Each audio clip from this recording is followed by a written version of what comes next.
মই বজৰংবলীৰ ভক্তি কৰিছিলোঁ, মা কালীৰ ভক্তি কৰিছিলোঁ, কৃষ্ণৰ ভক্তি কৰিছিলোঁ।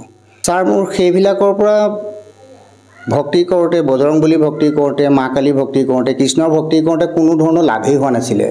ভক্তি কৰিহে আছিলোঁ, দিনক দিনে অৱস্থা বেয়ালৈ আহিছিলে, কোনো উপায়েই নাছিলে চলিব কৰিব পৰাৰ।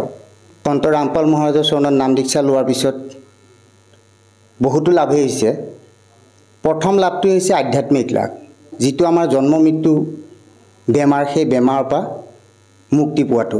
আৰু তেনেকুৱা বহুতো লাভ পাইছোঁ।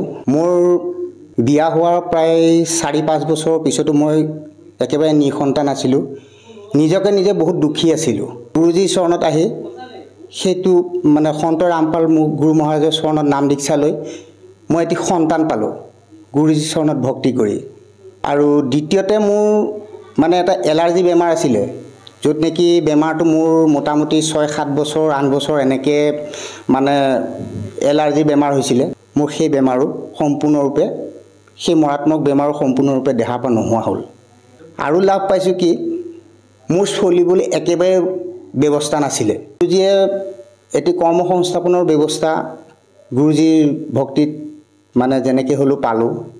আজি সেই কৰ্মতে নিজে চলি আছোঁ, পৰিয়ালটো চলি আছে ভালে কুশলে।